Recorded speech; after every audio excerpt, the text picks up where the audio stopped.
Sex is everywhere in culture. Compromise is creeping into the church, and many women are left confused. So, what does faith actually say about sex, desire, and dating today? Let's talk about it.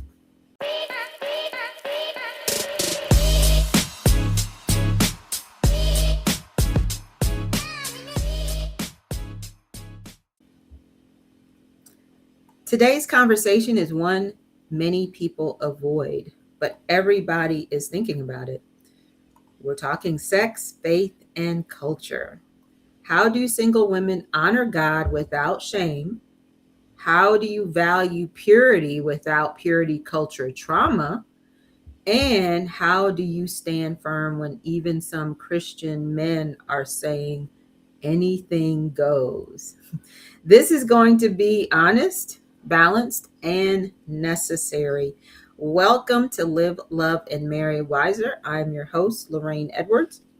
We have seen so many relationships go over the edge, particularly because of this topic, that we have committed our voices to building better fences at the cliff. So we need fewer ambulances in the valley. And with me today, as always, to bring some fence building wisdom is my friend and co host, Onita Hall. Hey, Onita. Hey, Lorraine. Hey, y'all. Hey. Welcome, welcome, welcome. So, let me remind you if you want to catch up on my dating life and there is something to share, Whoop, whoop. then stay till the end for a lowdown with the updates. Okay, so the first thing we want to talk about, and we're breaking this up in three sections. So the first section I think is appropriate is the biblical why. We're talking today sex, faith, and culture, navigating desire, discipline, and dignity in a confused world. And Onita, I would say the world is pretty confused. So let's talk about on this, on many other topics, but let's talk about this. Um, do you want to kick us off just kind of on the biblical why? Why? Why are we talking about this? Why?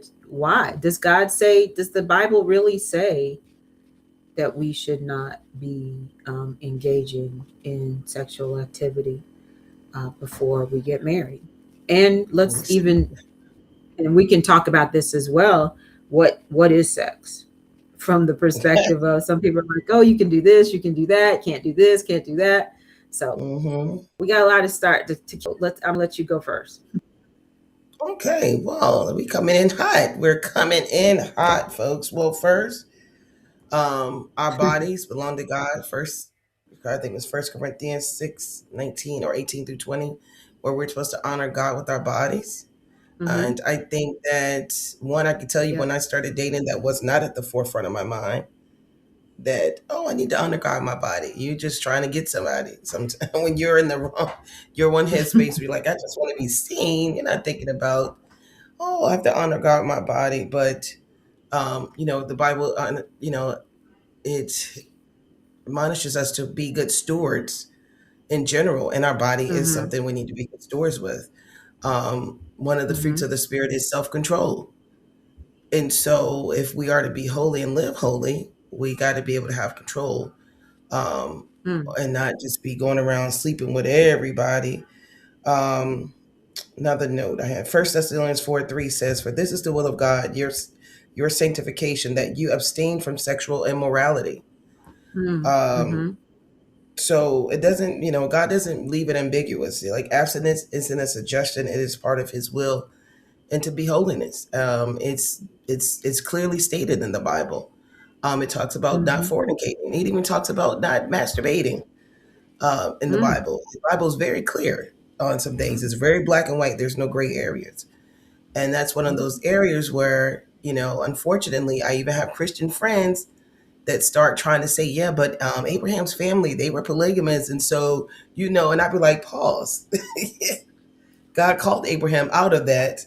So either you're going to take the Bible in its whole totality, or you're going to just cherry pick the verses Mm-hmm. that you feel deem justify the life you want to live of not having self control and doing everything you want to do.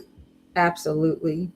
Um, and let's note that the Bible is both prescriptive and descriptive. Mm-hmm. So the Bible is a real book that talks about real people and real situations. They're not characters as we often call, biblical characters. They some of them were characters, but they were actually real people that lived on the earth just like we do.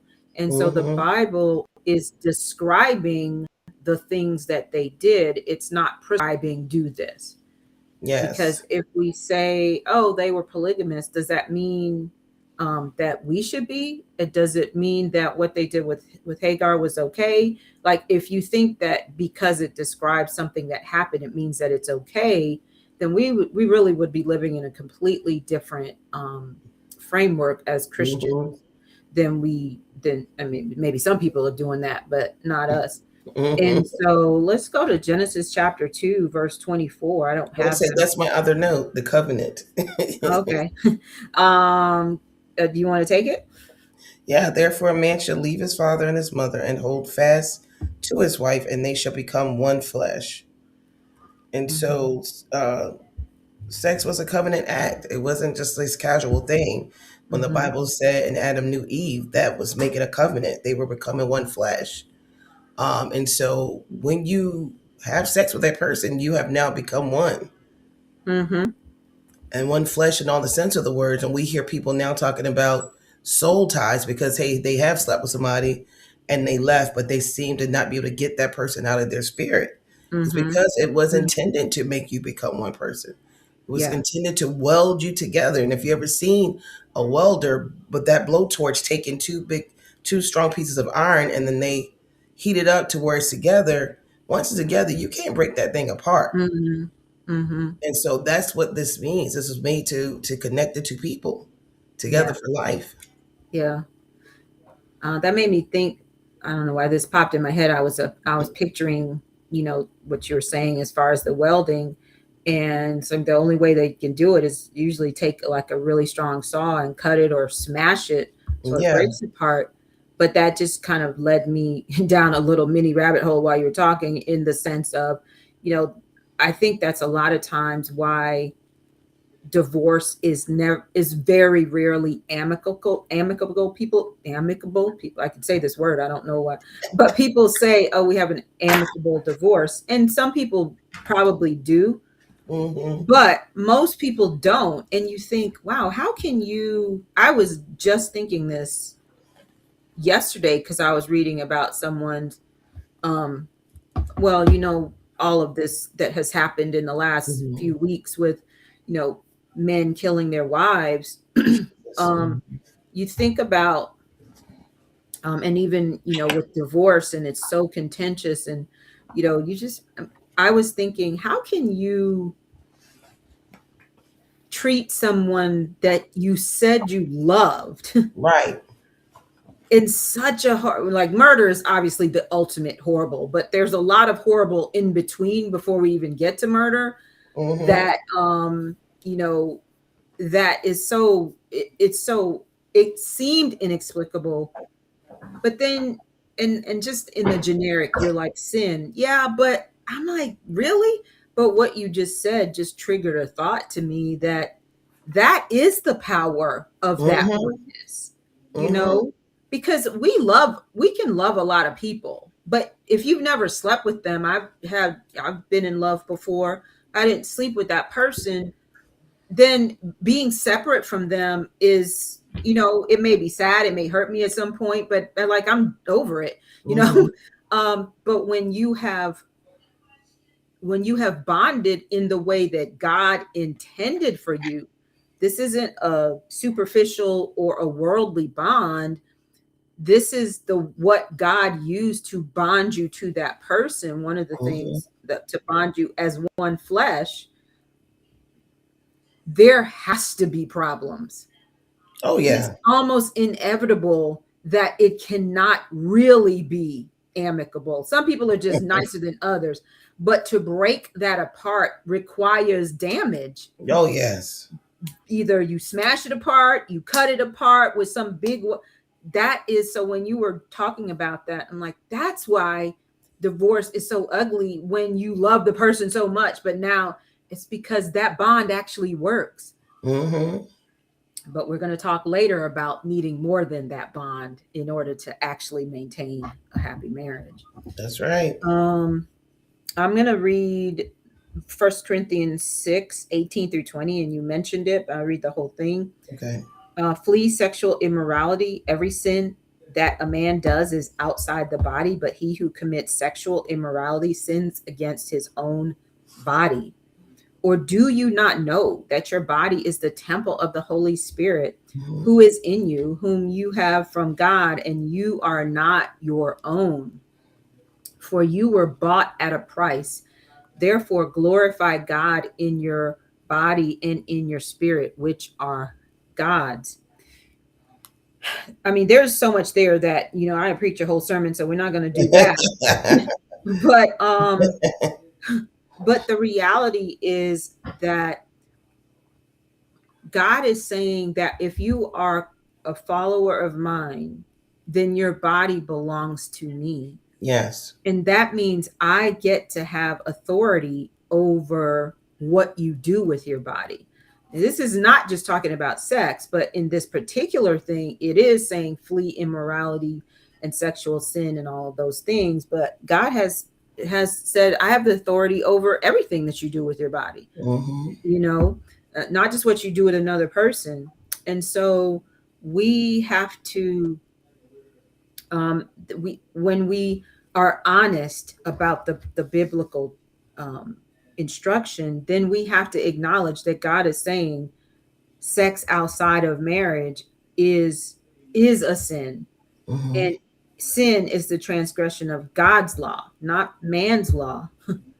Though it can be the same, it can be, those things can be parallel, obviously, like murder, stealing, or whatever. Mm-hmm. um, but God's law is obviously superior, and to be in transgression against God's law is a sin. And so this episode is not about condemning any of that. It's just about explaining why it's important as Christians that our body be kept pure. And we're going to use that, explain that word a little bit later. Not involved in sexual acts or immorality before you get married. And here's the thing about that's beautiful about this text, and I think we'll talk about it later, or we'll touch on it from the perspective of purity.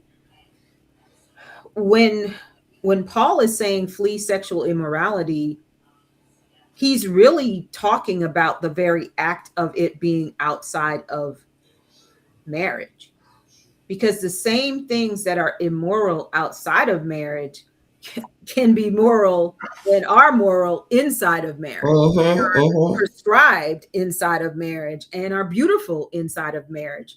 So it's not, ooh, this is good. I literally have never thought about it this way, even though, like, I haven't thought about it this way. Like, I've thought about the concept, but so even the the Bible isn't saying sex is immoral, sex is bad, sex is, something you should flee from.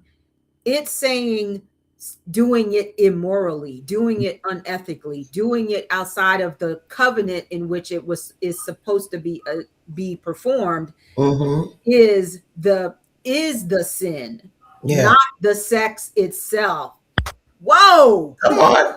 Yeah. Yeah. Because unfortunately, I can tell you with I have many of friends that are wives who, because it was never taught that way, like you just said it, came into their marriages, and some of them, most of them were abstinent before, thinking sex Mhm. was a dirty thing because it was spoken to the wrong way. They were Yes. told so much, don't do, don't do, don't do, is this nasty thing, that just getting married didn't undo the years of Yeah. sin. Not the fact that God created this to be a Hmm. joyful experience. between a husband and a wife. Absolutely. And He Hebrews created that. 13:4 confirms that, you know. Yes. I don't know if you have that. I can read it. It says marriage is honorable among all and the bed undefiled, but fornicators and adulterers God will judge. Come on. So he's literally contrasting the fact that this act in marriage is honorable, this act outside of marriage will be judged.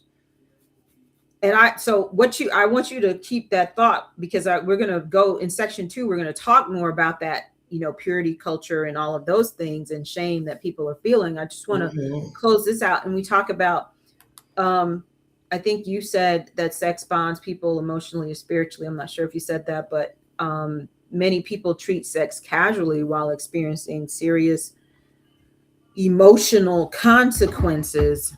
Hmm. And I think that we know this to be true because, particularly for women, it's true. It's obviously true. Now, here's my belief that no one can sin and there not be consequences. Of course. And Yeah. so men who think that they can just be casual about sex and that it doesn't have any impact because, they're not emotional, that they're lying to themselves. And I would venture to say, I'm going to say something else that I just thought of that is probably going to be controversial. I would venture to say that a lot of the issues, emotional depression, all of that a lot of men have are related to their sexual impurity and immorality, despite the fact that they think they can be casual about sex and not get connected and not get attached, and women are weak and all that stuff, and that's why they can't. No, because of the nature of the act. Hmm. And so society and culture has told you that men can, sow seeds and just be okay. And yet we see so many men who are not okay. They're not okay. And They're it's some of not the, just about money and ambition. It's yeah, about an emotional thing, and this is an emotional thing. very much so. And you hit the nail on the head because, matter of fact, I just saw a little clip the other day with Pastor Keon Henderson was being interviewed by Jamal Bryant. And he said also because most men equate intimacy to sex. And so if they only think the only way they can be intimate with somebody, that emotional intimacy is sex, and they just keep doing it but sleeping around with a lot of people, herein lies again, like to your point, where when it's not happening for them or when they get rejected sexually, it Mm-hmm. begins to impact their Mm. self-esteem as well and their ego and their pride, Mm-hmm. especially when they think, like you said, if I can obtain the good job and I get the money and I can get the girls, when they start to equate that that's their value and their worth and they stop getting Right. it, it also Or they're will getting it, impact them emotionally. or they're getting it too much. Too much. Oh and yeah. and it has no actual value to them. you Right. it's like it. I mean, I don't know. I'm just coming up with this at the last minute, but think about, um like Thanksgiving or Christmas, when, typically most families have like some special type of food that they don't necessarily eat all year long. You know what I'm Mm-hmm. saying? Mm-hmm. And there's a whole lot of it, like a, crap ton of that food. And you're eating and you're eating and you're enjoying it at the beginning because you haven't had it since last Christmas or last Thanksgiving, and you love that turkey, and you, or whatever it is you love. I made vegan ham last. It was beautiful too. I should Mm-hmm. show y'all a picture. It looked amazing and it tasted amazing. Even the non-vegetarians were like, whoa, this is actually really good. The dressing that my mother makes, the mac and cheese, and we might have that a little bit more common throughout the year. And then all of the desserts that you don't typically have, and this cobbler and that pie and that cake and all of that, Onita. And at first you're looking around like, wow, this is awesome. Like, I'm excited. I can't wait till it's time to eat. And then Mm-hmm. you eat and then you're full, but you still want more. And then you try to eat some later in the evening, depending on when time you eat Thanksgiving, and and then the next day you eat it or whatever. By the time you get to Monday, For most people, now I like a good leftover, but for most people, you sick of it, Right. Yeah. Oh you yeah. know, because you had too much of it in the course of time. And I think Hmm. that's is how even with men or and other people, women can feel this too, but I think men particularly, it becomes so common and so casual that it has lost all its value. Hmm. The physical is fine, but any value that you thought that you might have had to that, it's just like eating popcorn. It's nothing. And Yeah. that has to kill your soul too, Yes. because God created it for something. And we think of sex as something that we do because it's a natural response to attraction or whatever. God does nothing without a purpose. Come on. And so he created this for a purpose. He literally created it to bond you to your spouse Yes. and so that you could procreate. We're not even going to get into the procreation part because a lot of creation ain't that pro, because you doing it to somebody, you with somebody that you're not married to, and then you're not helping, you're not raising Hmm. the children, you're not all of that. So we're not even going to talk about that today, because that's not, we're talking about sex. Yeah. And so it's like we're using it for something it's not intended to be used for, and we're hurting ourselves physically, emotionally, spiritually, financially, mentally, intellectually, like all, psychologically, all the Yes. E's are being Yes. damaged because what God intended for this is not the way that we're using it. So I don't know if you have any final thoughts from the biblical perspective. We're gonna move on to after that, we'll move on Oh, to sex. you just hit the nail on the head. I was going to say, and all of that, and for generations, because it impacts the generations. Yes, yes, It's a for legacy that you're generations. leaving. It's a legacy. I know a guy whose dad was a womanizer, had babies all around town. Guess what? He's doing the same thing. But Mm-hmm, now he's so depressed and he don't understand why life is so hard for him and why all this stuff is happening to him. And I'm like, bruh, you were around here planting your seed with any and everybody, mm-hmm. not taking care of none of these babies, not respecting none of these women.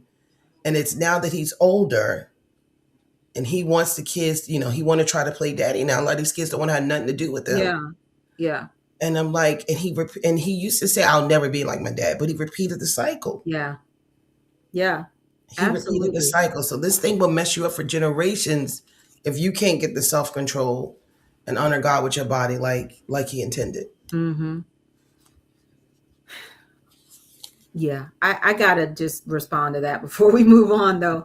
Um, I that's so good that you said that, and it just ties into the, we talk a lot about, the body keeps the score and the trauma, and we think because sex is pleasurable, it's not traumatic. Come Holy on, Spirit, love. Holy Come on, Spirit, love. where did that even come from? Come on. We think because it's pleasurable, it's not traumatic when we do it outside of God's intended purpose. All these men who are, on the Epstein files, and all these men, even like the former governor, I'm not gonna say his name because I don't even want to give him no the assistant lieutenant governor who just, viciously murdered his beautiful wife, Dr. Serena Fairfax. Like the behaviors that he was acting out on, traumatizing to Yes. his mind and to his career and to his dreams and to all of that, and it led him down a rabbit hole. And people are just like, I mean, I know I've heard some people say, it was an accusation and maybe it wasn't true, and I didn't follow any of that. I didn't even know who he was until I looked it up after this happened, because I don't live in Virginia anymore. I don't even know who the lieutenant governor of Florida is, for real, for real. But like, I do know who the governor is. But I did it. I did. I worked it out. Thank but you. Love you. think about this. How did Obama,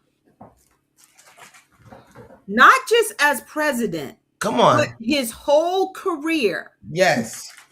Come in on. public office and community organization and all of those things, how did he survive without any of these accusations and scandals coming up, other than keeping himself in a way that that couldn't come up? Now, Yes. do is there, are there situations where women might randomly accuse? Yes. It's like this much versus it being true is this much. It's Right. Right. this much to this much. So don't even come with the maybe it wasn't and my, probably and I don't know. No, because he was putting himself in situations Yep. where that could even be a thing. And Yeah. he probably was really doing that thing. Mm-hmm. And that's what destroys. And so I'm like, it is traumatic when it's done outside of God's context, and it's creating, sex is probably one of the foundational sins that destroys, that is destroying this earth. Yeah. If we, if just that one thing, I said, I don't know if I said this on here, but I said it to some people before. Forget whether you believe in the Bible or God, you could be atheist, you could be whatever. If everybody kept that one commandment, this world would be so different. It doesn't mean it's, we still wouldn't have sin, but this, so many sins tie back to sex. Mm-hmm. So many, so much corruption and evil. And I'm not just talking about just, I'm not just talking about fornication. I'm talking about sexual trauma. I'm talking about abuse and human trafficking and all of these things. If people just kept that one commandment, Yes. and that's why it says so strongly in the thing, like every other sin is outside the body, but this is a sin against not just your body, but the other person's too. So My we God. want to, this is not condemnation. This is clarification for you to understand this is a huge deal to God. And God is trying to protect us from all of the trauma and hurt and pain that comes from doing this outside of the context of marriage. Amen.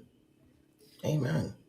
So, what's our second point here? Our second section, we're going to talk about how to stay faithful without purity, culture, shame. And I want you to start because you really kind of started on this and talking about your friends who came into marriage with a negative perspective of marriage. And I really want to get your perspective of this.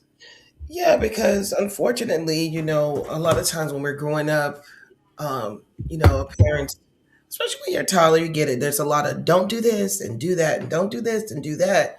And unfortunately, even as you get older and you start to date, the conversations don't transition into letting you know that God created sex to be a beautiful thing between a husband and Mm-hmm. wife. He made it to be an enjoyable thing. The marriage bed is not defiled. And so those conversations didn't change. It was still more of the don't do this and nasty girls, fast girls go around and do XYZ and trifling boys. And so there was this whole, I guess suffice to say, reform or this push for you to stay a virgin. Especially, I would tell you, we heard it more as girls than boy, Mm-hmm. even in the church. Mm-hmm. No one ever called the boy a fast boy, even when people knew he might have been doing something. But a girl, Mm-hmm. because you saw her openly, if she was able to speak well, or she spoke her mind, she was automatically fast. So you saw her happen to be around boys, but nobody ever said anything to those boys. They never sat them Yeah. down and say, "Don't be fast boys." They kind of were almost encouraged, like it was a Mm-hmm. rite of passage. But anyway, I Right. digress. But I have many women that I know that because everything was don't and it was made to feel like sex was a dirty thing, that come into their marriages struggling with with being with enjoying it, basically, Mm-hmm. Mm-hmm. with looking at it not just that we're connecting, we're one, we're becoming one flesh, and I'm giving myself to my husband, he's giving himself to me, um, to where some too also will dwindle down to the fact where it's only about procreation. Well, we don't need to do that all the time. My mom said you don't do that all the time. I mean, people said that they thought it was a sin to have sex on the Sabbath. I mean, like just different nonsense laws that folks have created Uh-huh. around sex that God never had said. Yeah, never has said. He never had said that. But they, unfortunately, it's an unlearning that has to happen. But if you're always in the same pond with the same people, it's Mm, hard to unlearn that. yeah, yeah. Or if people aren't honest and being transparent about their struggles, Mm-hmm. um, then you don't unlearn it. And a lot of Mm-hmm. people go around being unhappy for years because they still had this tough purity culture thing on there. Because I believe there's some goodness to it. Mm, There's mm-hmm. some good That's sides good. of it, but there was this other side that was it just put such a bad stigma Yeah. on how we were to move forward in being abstinence until marriage. But once you did say I do, taking off of this, I don't Mm-hmm. know, this cloak of shame. I don't know Mm. what to call it, but Did you I'm ask you just directly, did you mm, have any of that shame kind of perspective when you got married? Because you were a young person oh, and you sure. may not have had time to like, unclothe yourself in a sense, no pun intended, Yeah, from that, the negative part of that. Or did you have that, or did you carry that? I didn't have the shame per se, but I did. There was a learning. There were some things I needed to learn that I wish we had conversations about prior to marriage. Mm-hmm. That I wish older women had shared with me or talked about.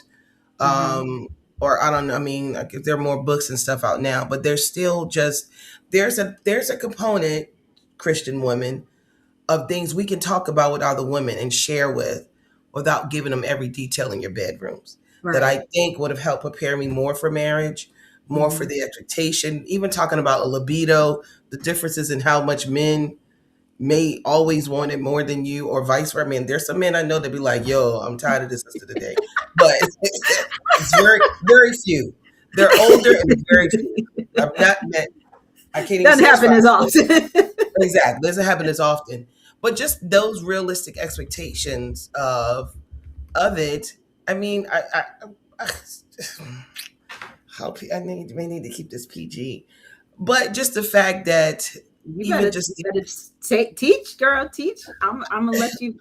many a woman didn't, we go into marriage not even knowing about orgasms and what they are and what they should be and how Mm-hmm. to achieve them. Mm-hmm. And unfortunately some of the men too, because if unfortunately they learn by way of nudie magazine or one of their boys telling them, or watching a movie that is fake, because can't nobody Uh-huh. go for 45 minutes. I don't care what y'all say.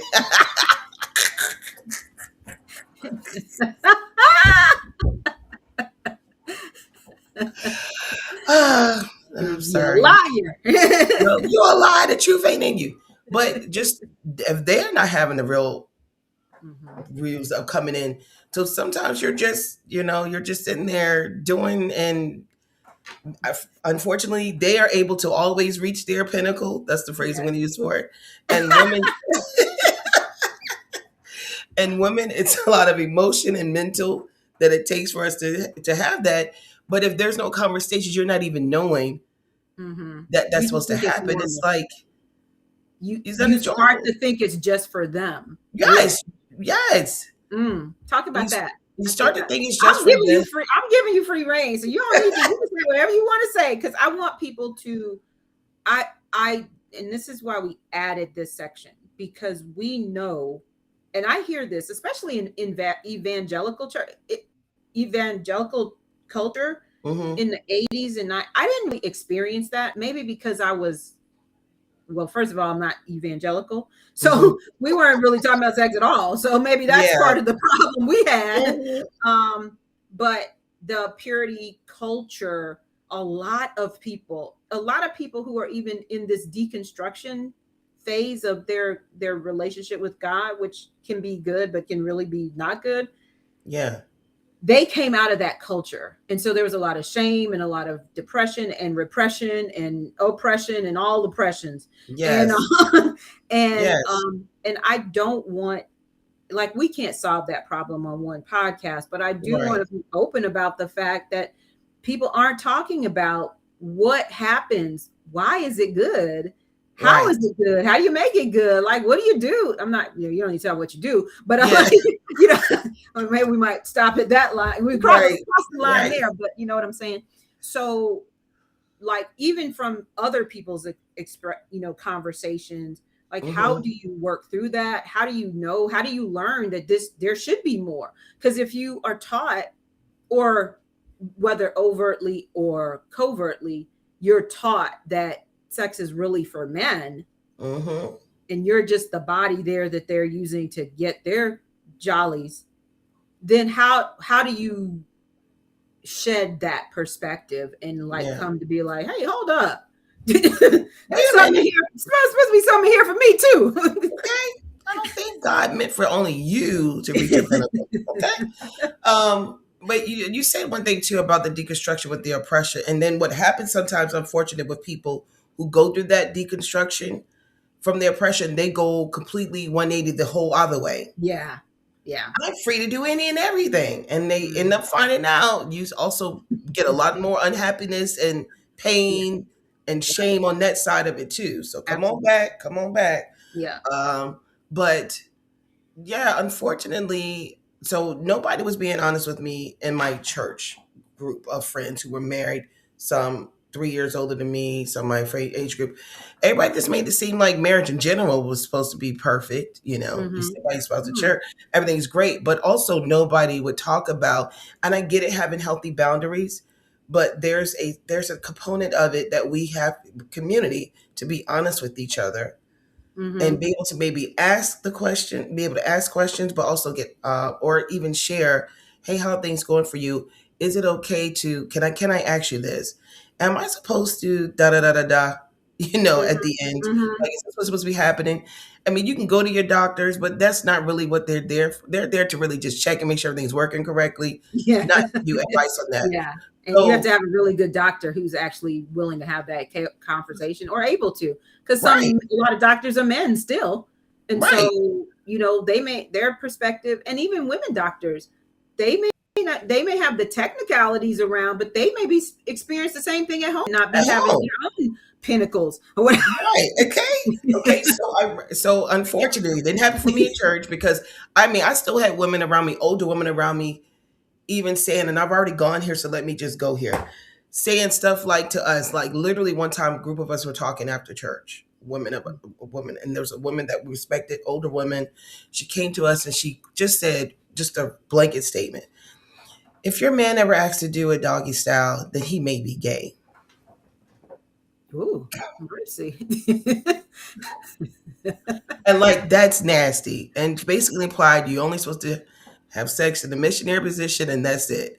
And if he asks to do it that way, he's gay. And we were all like, uh, you have uh, enjoy the rest of your Sabbath.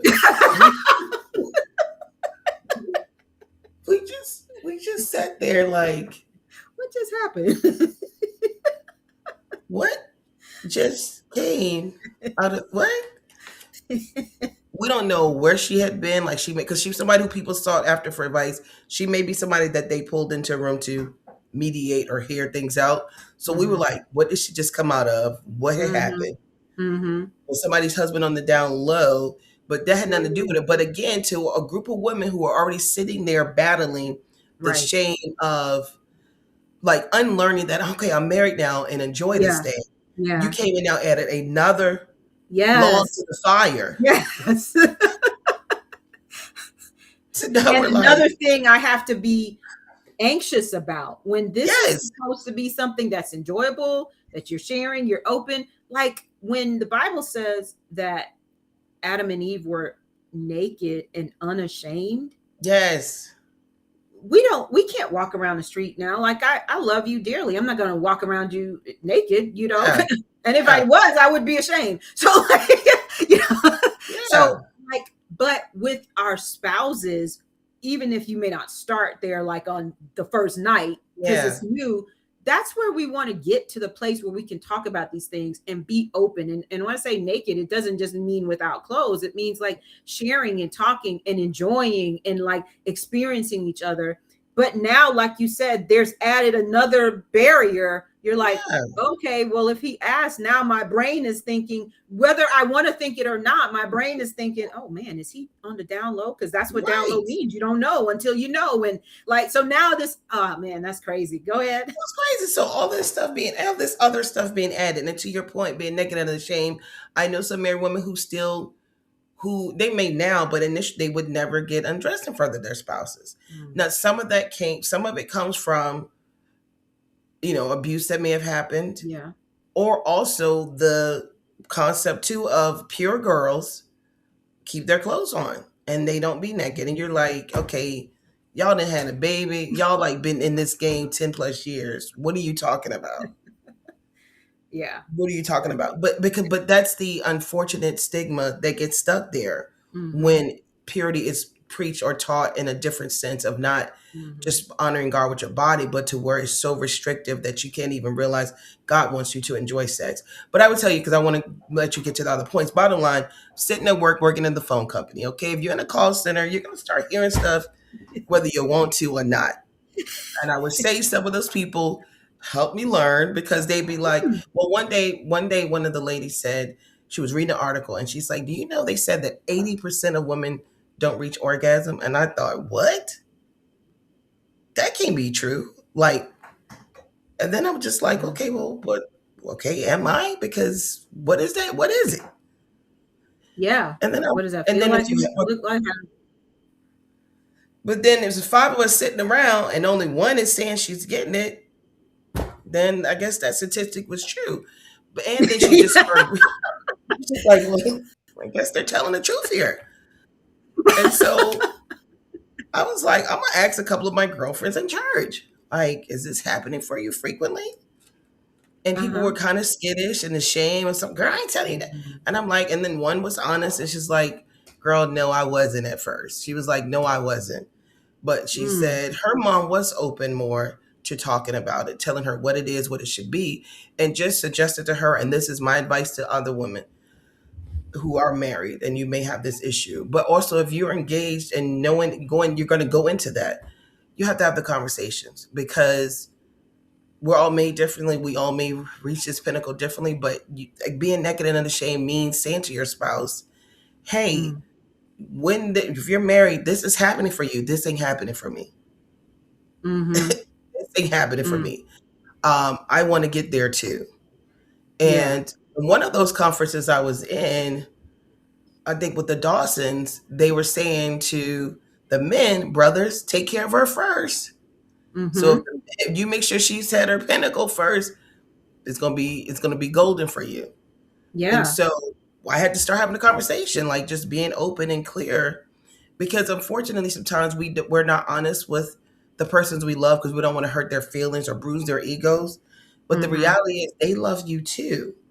So Mm-hmm. they should want you to also find Right. pleasure Right. and be connected and enjoy it and be ready to go when they're ready to go. And so I just had to start having the conversations. And Mm-hmm.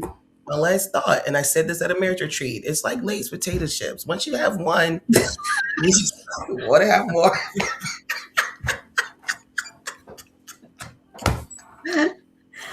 Ah, praise the Lord for that. Praise the Lord. We're looking forward to it.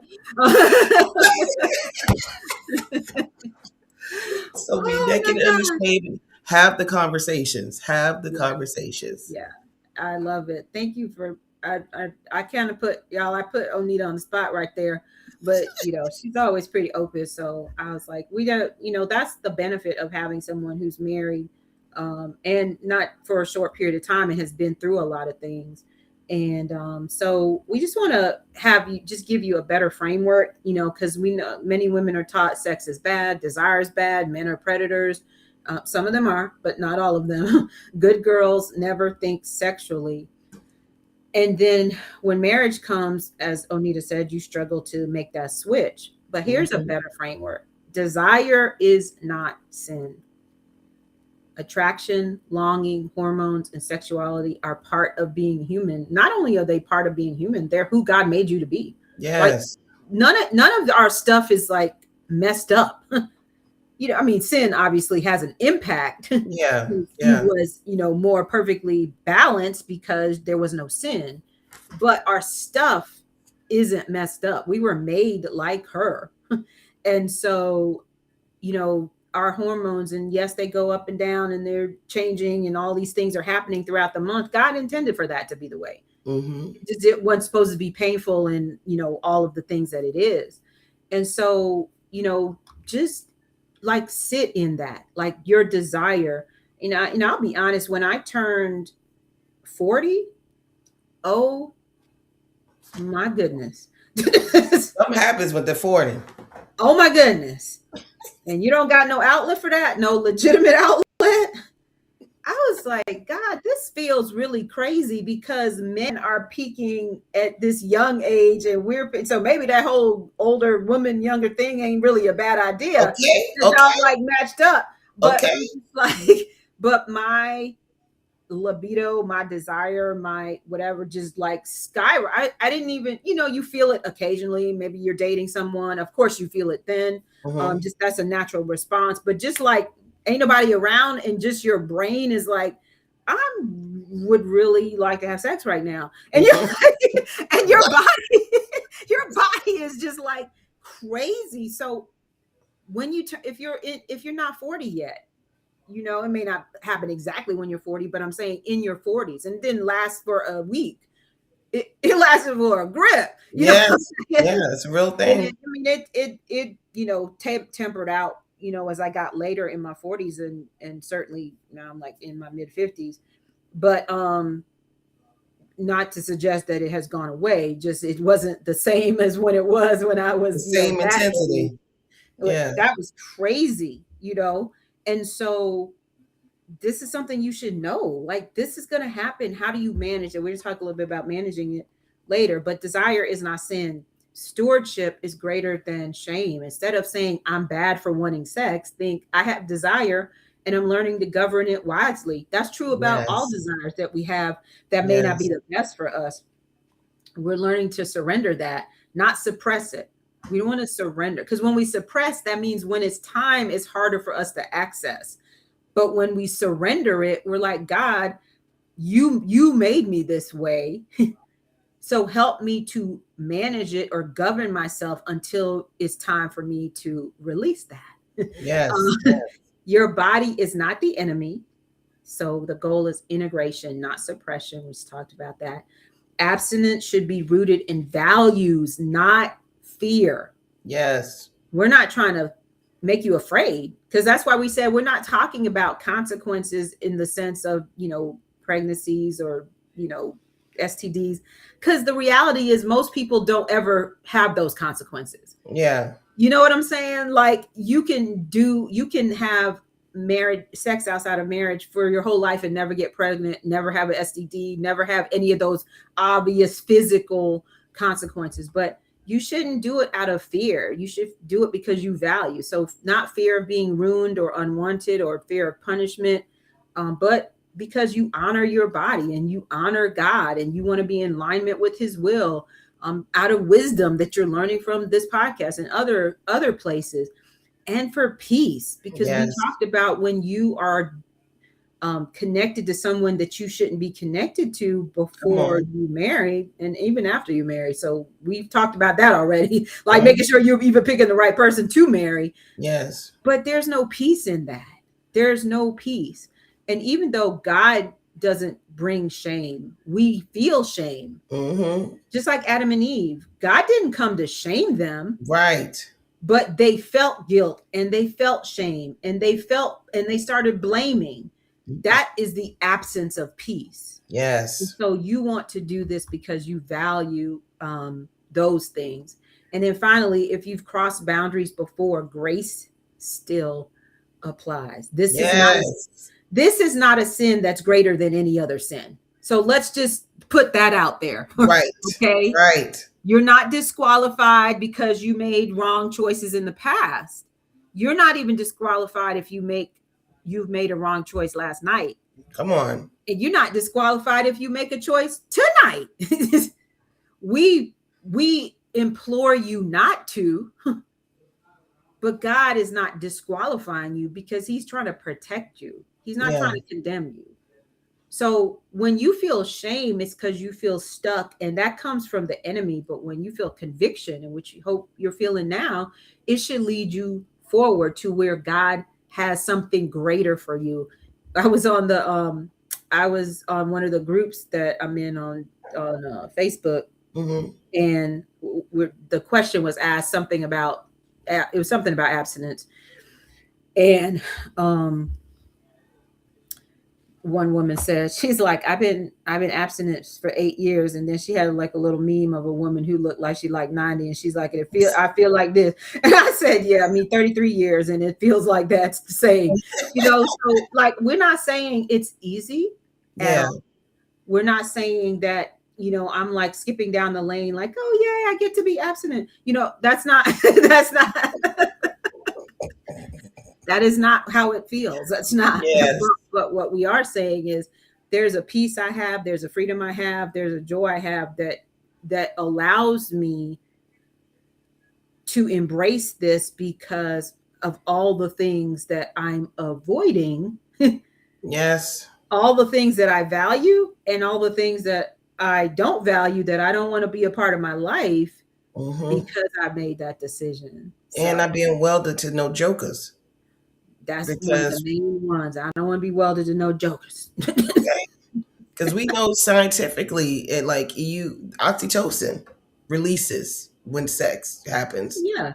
So these emotional bonds that are created, especially when you're talking about you had a one night stand or y'all been talking for a couple of weeks and you have sex, now you are so you just seeing all the hearts and the rainbows around them that you're not able to see their characters. You're missing red flags. You don't even know if Hmm. y'all really compatible. You just know sex is good that night. So, hey, let's Right. do that. And then the communication. You're not even talking about all the stuff that you needed to be talking about. So foundationally, you've inverted the pyramid in the sense that where now sex is this small thing that's on the bottom where it should have been based. It should have been at the top, Mm, like climb up to that. So now your yeah. thing is all wobbly before you even get it Wobbly. going. Yeah, it's I love wobbly. it. So it's like you said, it just helps you so that you're not emotionally entangled in Hmm. something that God Yeah. never, this wasn't your Boaz, put it that That way. wasn't your Boaz. I love that. Yeah. And thank you for reminding us of that. Hmm. Okay. So, number three, our section three, we're going to talk about culture. Culture says yes, but is it wise? And we're going to do something that we're excited about. We want to talk about, we'll give you a little background on that too, but we also want to talk about some men, because a lot of the women, Yes. not all, but a lot of the women believe they should be abstinent until they get married because of their values. I mean, all of the good things that we've talked about. But a lot of Christian men don't agree with that. And women in these groups are saying, I was going out with this guy, it was going great. Come But then on. when I told him that I wanted to be abstinent until marriage, he was like, peace out. And the problem a lot of times is they don't say it right there. They just ghost you, or they just like come up with Mm-hmm. some fake reason why this isn't working. But the reality is it was working until you said no sex. And Mm-hmm. so we want to talk about some men. We're not, and there are women involved in this too, but we want to talk about some men who publicly have said, I will be abstinent until I get married. And they were. And Mm-hmm. every situation didn't work out the way, because sex isn't the only thing that makes marriage work. You can do all this stuff and still make poor choices, and then you still stuck like Chuck, or you end up in a bad situation. But we Mm-hmm. want to talk about, some of them. And but I just want to give you some background. The modern Christian shift. And let me be clear, this isn't like some people on the outskirts who are just saying it's okay to have sex. This is not the case. There are a lot of Christian people who are not married who think it's okay to have sex before they get married. Some say we're grown, Marriage papers don't matter. We've all heard this one. I have to, drive the car before I buy it situation, Mhm. you know. So That's right. compatibility, we have to know we're compatible. And God understands, because like I'm 30 and I'm single. You just like, you don't even know the half of being single when you're 30. Like you think it's a lot. Wait till you get to be 50. You don't know the half of being single, but God understands, he made me like this. So why would he want me to suppress my feelings, all of these types of things. I don't know if you've heard these from single people, but I've Mhm. certainly heard it in different groups and stuff like that. So the discussion is really not, can I? We have already talked about, should I? But the real question is, what does this produce? Does it create clarity or confusion? We've answered that. Peace or anxiety? Bonding without commitment? Temporary pleasure with lasting complexity? Like, we've answered these questions from our previous discussion already, that it's not producing anything but temporary pleasure, bonding without commitment, anxiety. Because then what happens when you sleep with them, or you sleep with her and then she's done? Because this happened to men too. Yep. You know what I'm saying? Not as much, but it happens to men where they think, oh, we have something. And she's just like, oh, no, I just, just, I just needed to get some real quick. And now she off doing her own thing. She's like, we're not in a relationship. And he confused. Mhm. Or Mhm. she could, like, there's confusion. There's no clarity in that. And anxiety. Is he going to call me?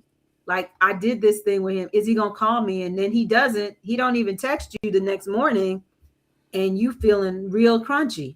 So Yeah. like, Yeah. so I want you can speak to any of that, but also I want you to just start sharing some of the names and the situations that we came up with as examples that this is a real possibility. Like, obviously God gives us the power to do it, and what it can produce if we do it God's way. Yes, definitely. That was good because I mean, people again, people, you'll hear a lot of people saying, oh, "I'm protecting my peace," but when it comes to that, and like, well, go ahead. They don't realize you can protect your peace in that area too. Like, Hmm. Yeah, protect that's your peace real in that peace. area too, sis. That's real. That's real peace. One of the first things that came up because I had to look it up. Some we knew right off the bat that were very obvious, but I'd forgotten about Nick Jonas, who Hmm. the Jonas Brothers were very famous and still are. But he pumped. I mean, he actually even wore a purity ring to try to signify that he wanted to wait until he got married. But for him, it was more about making a commitment to God and himself that this is what Hmm. I'm going to do to honor you with my life. I mean, and obviously they were very successful, and he eventually did get married. Um, and I think his views changed a little bit some with the strict purity culture aspect of it. But however, here he was, a man, handsome. He's a superstar. Yeah, come on, y'all know women are throwing it at him all the time. Yep, One yep. draws on the stage while they're singing. Okay, but he still said, "Nope, I'm going to have self control. I'm going to Hmm. honor God with my body, and I'm Hmm. going to wait until I'm married." And that recognizing that it was part of his discipline, um, his faith, and and showing his dependence on God. Because I may say, or somebody may say, "But man, I can't do that." No, you can't. But I can do all things through Christ who gives me the Hmm. strength. That's right. That's right. That's right. You and your own strength, no, you can't do it. But Hmm. if you are committed, God will help you be Yeah, able to have the discipline and be able to do it. So that was one of the first names that came up with. Who do you got? absolutely. And just touching on the Jonas Brothers, when I was doing some research with them, and I think this is important for you who have children who are younger.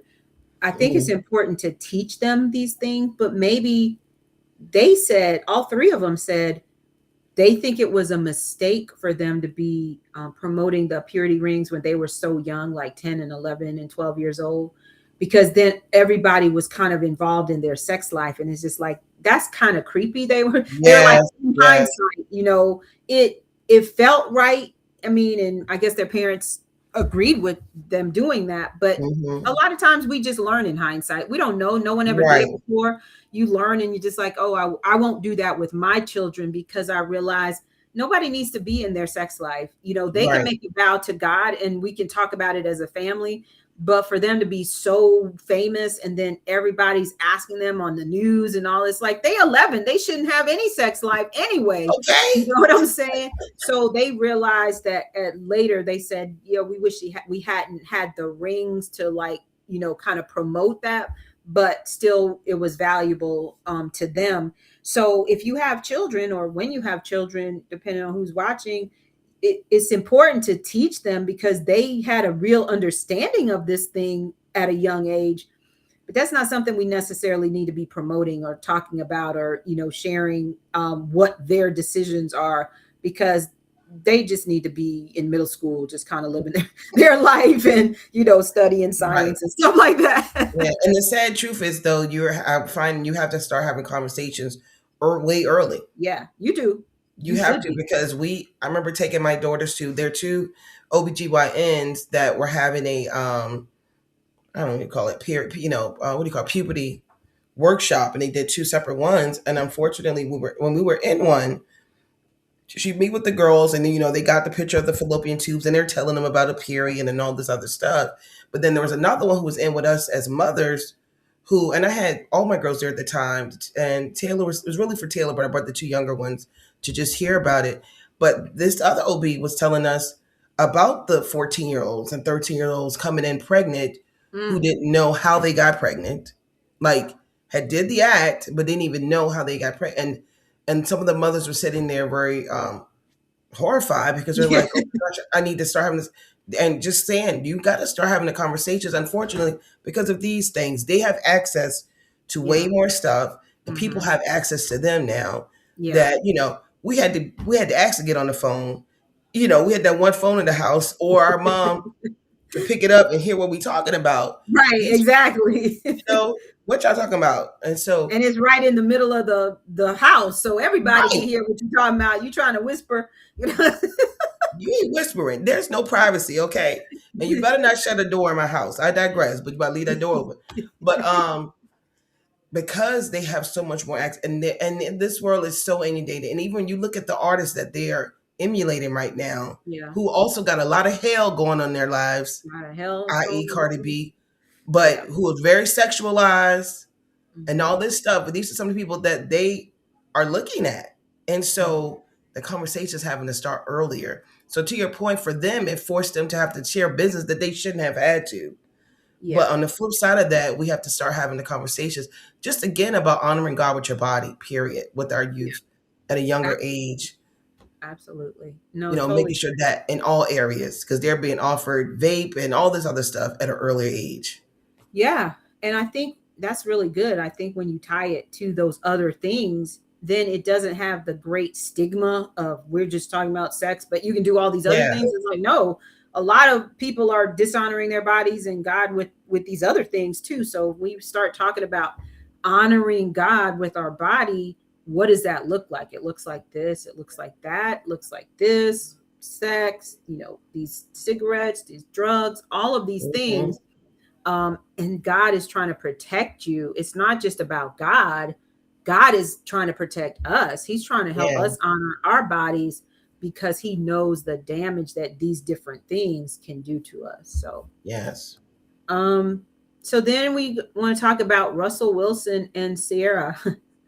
And I'm gonna tell Yes. you, I'm pretty like obviously I've heard of these people for sure. I know like well, I if I saw him, I would know it was him. I don't think I would know it was her if she wasn't with him.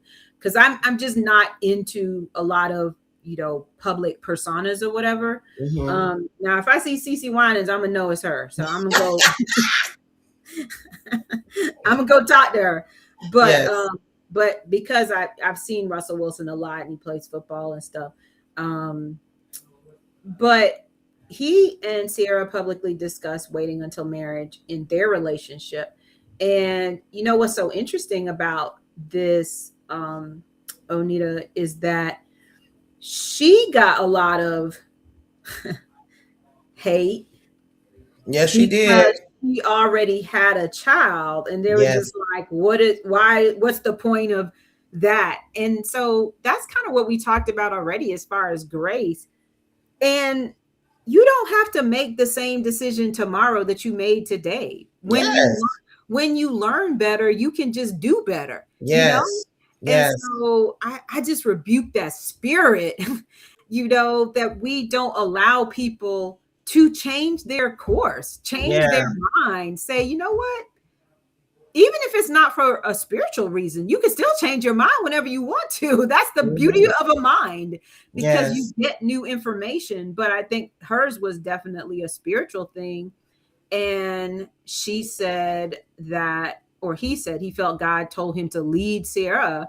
He asked to do this in a Jesus way by removing sex from the table until marriage. And Yes. he said his motivation was the decision was based in their Christian faith and a desire to build a deeper non-physical bond, Yes. because we were talking about bonding earlier and how it's a bad bond to someone if you're not married, but you can create a bond without sex. You know what I'm Yes. saying? And so, but not the kind of bond that if you have to break up, that it's so devastating that you just can't, live life with. Mhm. And so that's, they said, conversation and spending time and building a strong friendship. They said it was not easy, and we're not suggesting that it is easy. I promise you that it isn't easy all the time. Yes. Sometimes it's easy because you're not in a relationship with anybody, and so you just live in your life. But when you are in a relationship with someone, it becomes much more difficult because you're obviously attracted to them. That's why you're in this relationship. Yeah. So here's the thing I want to just emphasize, that if you're in a relationship where you have to drag someone into this, you don't really need to be in that relationship. Yeah. Because I promise you, the very moment that you get weak, they're not going to be strong, because they're just doing it for you. They're not doing it for God. They're not doing it for themselves. And so you don't want someone who respects your values. You want someone who shares your values. Yes. And when they share it, that means that we walk together and we strengthen each other. And if I'm weak, you're strong, and vice versa. And we can both be like, nope, no, we've already committed to this. It's hard, I'm certainly, excited by being with you or whatever. But let's put ourselves in situations where that can't get kicked off. You know what I'm saying? Yes. There's wisdom that we need to employ as well. We don't need to be spending the night and sleeping in bed with each other, but we're like, but we're not going to. No. Don't do it. It's a And so trick. they maintain their focus on friendship and conversation to help them build a solid foundation, which is a strong foundation, as well as obviously their belief in being obedient to God. That's the super strong foundation and center. Mhm. So they remained committed to their vow until their wedding day in July 2016. So now they've been married for 10 years, and they have spoken about it and how it actually strengthened their relationship, allowing them to connect on a deeper level. Yes. So, They came in with a firm foundation. yep, Like they yep, really knew each other. They knew who each other were. They knew they were compatible. It wasn't about the hmm, physical drew them together. yeah, They had yeah, good communication. They were able to discuss things that you need to discuss prior to making that big commitment because they didn't let sex cloud their judgment about each other absolutely. or in any yellow flags they may have saw that they needed to talk about because sex was Mm-hmm. off the Because table. now they had time and space to talk about it too. Yes, yeah. And so by them declaring together, hey, sex off the table, then it puts the pressure. It reduces the pressure. And like you said, it will come as you're more emotionally connected to that person. The desire may be there to where you okay, God, all right, we're just going to daytime dates now because whew, it's getting a little it's getting a little hard to resist. But daytime public dates, like we're gonna do group stuff. We're gonna be out in the open. But and I will tell you, my senior year, our that's what our principal suggested we do.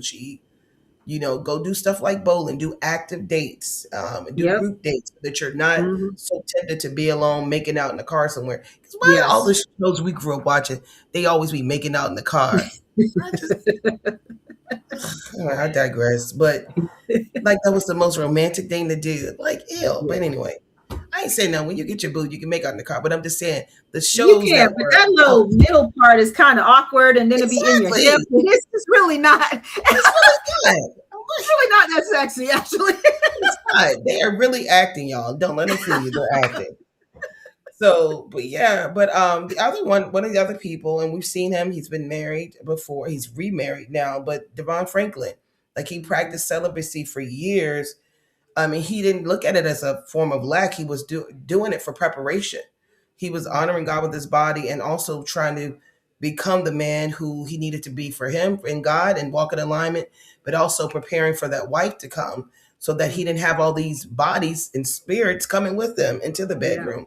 that's And good. we actually got to meet him and Megan when they were married at this point, but they came to a church.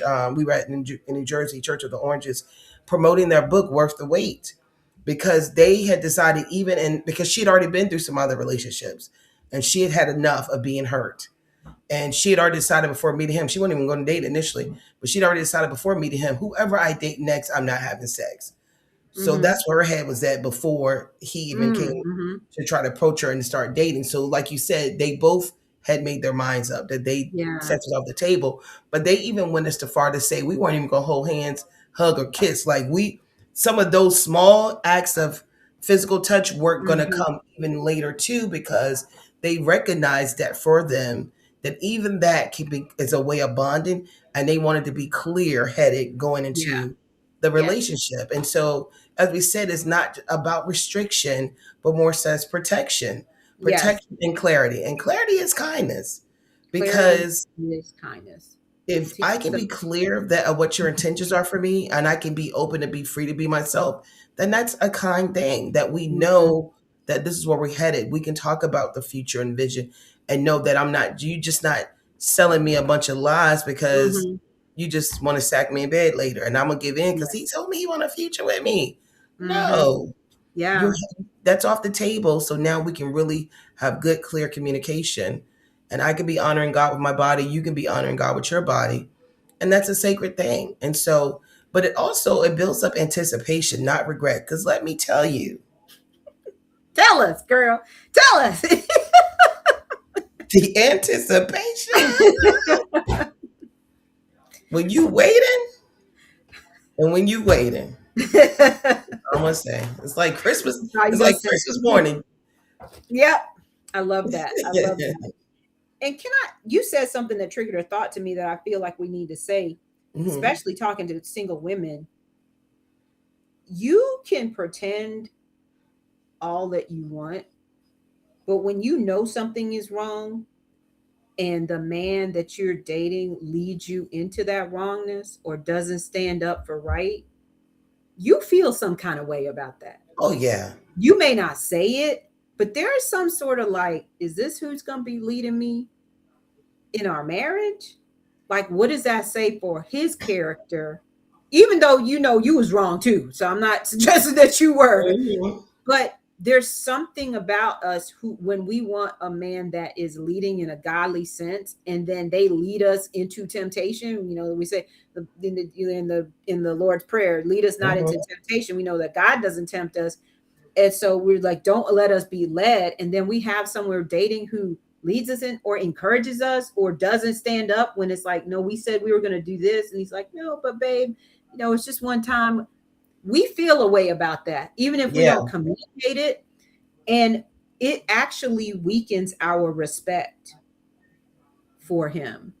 yes, Now, the reality is men feel a way about women who say yes too. But yeah, I ain't a man, so I don't know what they feel. But but they feel a way.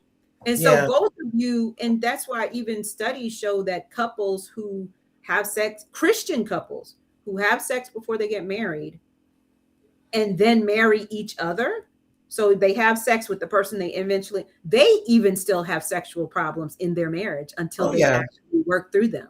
There's yeah, guilt, there's shame, There's looking at your husband like you're not a leader because you all of that happens. Mm-hmm. And so Mm-hmm. it's not even just like you have sex with anybody and then you go marry somebody else. Like even if you marry that one person, there's still issues. So that triggered a thought when you were saying what you're saying. But I also want you to talk about the fact that Devon and Megan didn't stay married. They were married for 10 Yeah. years. So Yeah. And what is that? I thought if I did this that I'd be golden.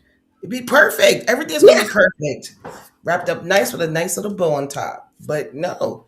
And to the again, we're not saying sex is the basis of the relationship, basically. Because they Mhm. did that. They waited until they got married. And things still didn't work out for them for whatever reason.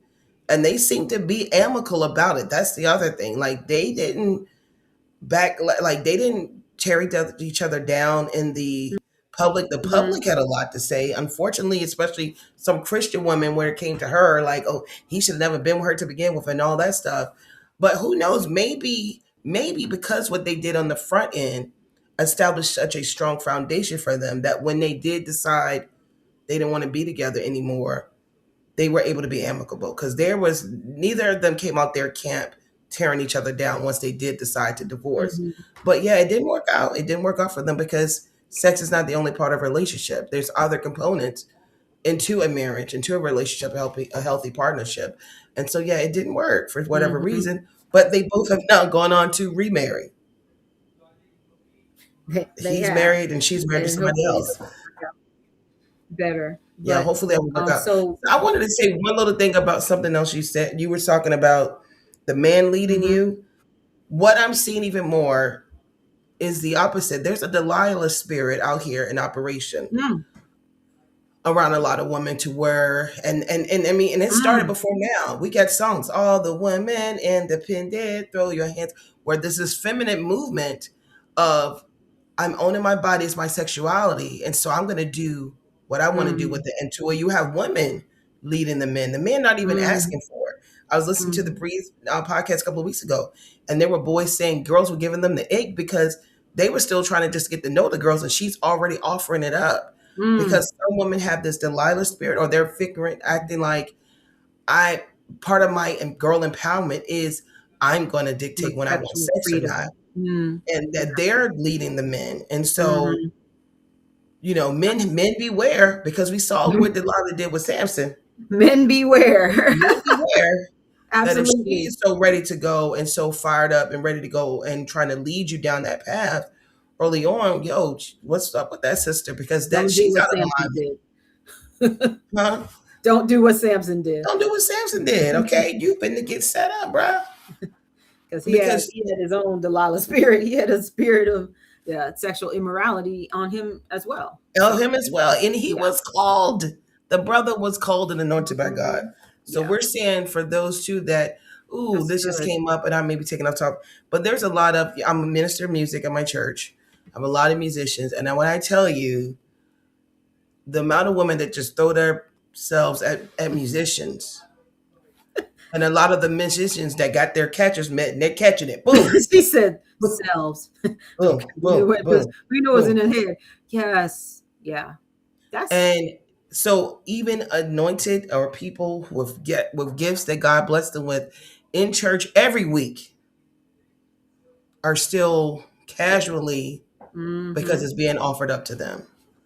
absolutely okay. So, um, and then of course there's Tim Tebow, and we'll just say briefly, he maintained, Yes.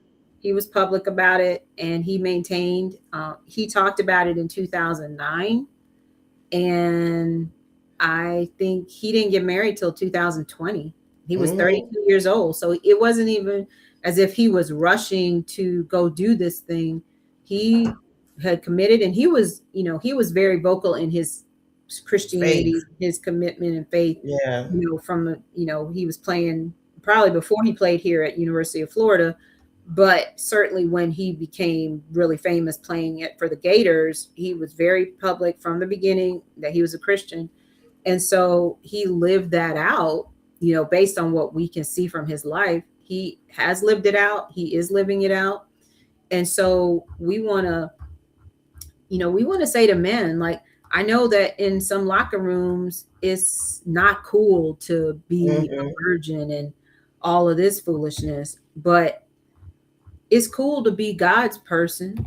It's cool to live, and I'm talking to women too, but we wanted to highlight men because um, for many men, no one's saying to a woman, very few people are saying to a woman if she's trying to be sexually pure, they're like, you shouldn't do that, girl. Like no one's saying that. Their girlfriends are not, I'm talking about in the church, maybe in the Hmm. world and some people in the church, but for the most part, women are condemned if they are not sexually pure, if they Yeah. are not, staying virgins and being abstinent. But for men, these are strong, famous, wealthy, successful men who said, you know what? I'm going to do it God's way. And, everything didn't work out because maybe they didn't do everything God's way, but they did this part God's way. And for those who are doing it, for many of them, it is successful. And there's many more that we don't know who are doing it. But we want to be making those decisions for ourselves. Um, Yes. to live the way that God has called us to do and not adhere to the culture and its norms. Yeah. And building your relationship on friendship. Be a friend first. How you having sex? He ain't even your friend. He don't even know your middle name, mama, Hmm. daddy name. He don't even know your birthday, favorite color. Yeah, Build these friends, build the base, build friendship. build the friendship, building up friendship and faith, and have a foundation first. Steph Curry and his wife, I forget her name. I want to say Aisha, but that means yeah, Aisha Curry. Yeah, it's Aisha. Who were friends first. They met at I think a Christian camp one summer, and they were friends first for years. But bend the, because your spouse should be one of your best friends. Who Hmm. that person you marry in life should be one of your best friends. And so putting sex first, it messes up all of the Yeah, foundation. And so encouraging you to get a strong foundation, based on friendship and faith and true partner, what our lives will look like later when we actually have those things there first. amen. Amen. Well, speaking of sex, I'm going to transition to our, let's see, Uh, how this be going.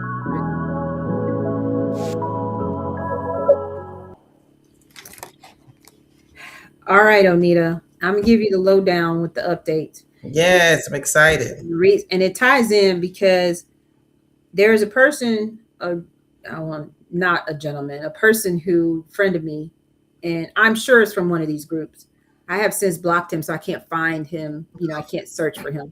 And I was like, oh, I should have searched before I blocked him. Mhm. But dropped in the DMs, how you doing? All the things, and add the layer to it. He's a Seventh Day Adventist, Okay. and I'm in a group with Christians, so it's not just exclusively Seventh Day Adventist men. So to meet someone who clearly was a Seventh Day Adventist, just the way he was talking, I kind of knew, but he confirmed. This past weekend, we actually had like more chatting conversation. We had just kind of happy Sabbath type thing for the last couple of weeks, and we're going through just talking. It's probably after sunset or whatever. I'm talking to you all, but I'm also messaging with him and stuff in Facebook. And he asked me if I had children, and I said no, because he had written a song for his mother. He was going to send it to me. His mother passed away, and he was going to send it to me. And I said, Mhm. no, I don't have any children. And I said, do you have children? And he said, yes, I have two adopted children. And so Okay. something in my brain was like, it was the Holy Spirit. But Yeah. I was like, it's very rare for a single man to adopt children. So I said, hey, Yeah. have you ever been married? Because I mean, that's fine if maybe wife passed away, whatever. And no answer to that. He just keeps talking about his music, and he's like sending me like links to, and I'm just like, you tell me about the guy here in Florida that sings his music, plays his music, whatever. And I was just like, oh, okay, maybe he missed that message. I already did not miss the message. It's like, Right. well, I say, hey, then I say, are you married or have you ever been married? Go on, skip that, talking about the music and lazy la. I'm like, okay, so we married for real though. Mm-hmm. So finally, I come again and I said, "Are you married?" And he said, he's like, haha, why do women always ask that question? And I said, because men lie. And that's why we asked that question. I said, because I've been in that situation before where I dated someone who was married and I didn't know he was married. And so his wife called me and I was, like in my 20s and I'm just like terrified. She was really, really quite nice, actually. Um, Mm-hmm. she's like, he does this, I know it's not you or whatever. And, but so I said, that's why, because men lie and they cheat. And Mm-hmm. said he was a serial cheater. He was like, whoa, serial cheater. I never heard of that. I was like, oh, okay. There's someone who cheats all the time. Like, so he's like, I said, are you married? And he said, no, I said, obviously you are married because if you ask me if I'm married or ever been married, my answer simply would be no, because I don't have Right. anything to hide. Right. Like, I already told you. I said yes. He's like got all these laughy faces or whatever. So bruh was in the, I'm sure, I'm like 99% sure that I met him from one of these groups.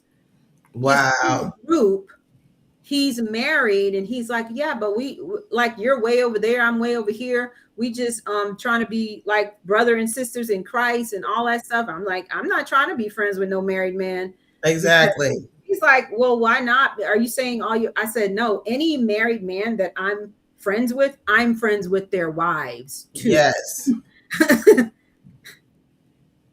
So he's just like, oh, well, I just wanted to be, but this is the thing, y'all. I'm not the first. Mm-hmm. And he doing that in his country too.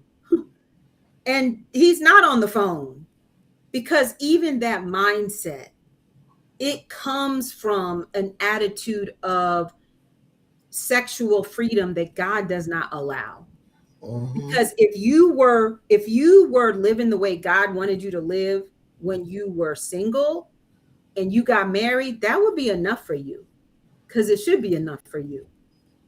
But when you aren't living that way, this is the other danger. You become so used to variety. And not just variety of positions, but variety of people. And now you out here on a singles group trying to talk to someone My Lord. and trying to, and so what are you doing in person? Right. So God is saying, that's why I want to share that, that's the lowdown. And that's, I mean, he's not the only person I'm talking to. I'm not talking to him at all anymore, Yeah. That's but a lot. we got to be careful, because when we make decisions now as single people, they have impact when we get married. If God allows us to be married, or if we just choose to be married and marry whether God says yes or not, there are consequences to the habits that we develop when we're single. So let's develop healthy, biblically based, sound, pure sexual habits, so that when we get into that marriage that we pray for, we can have the freedom of a bed that's honorable and undefiled. And we can have the joy of that God intended us to have, and we can have the bond that God intended us to have with Amen. our partner.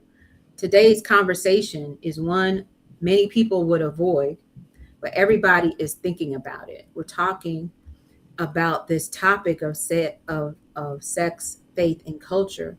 And it's not about judgment. It's about wisdom and wholeness and truth. You don't need to be ashamed to have standards. If that person doesn't have the same standards as you, it's okay.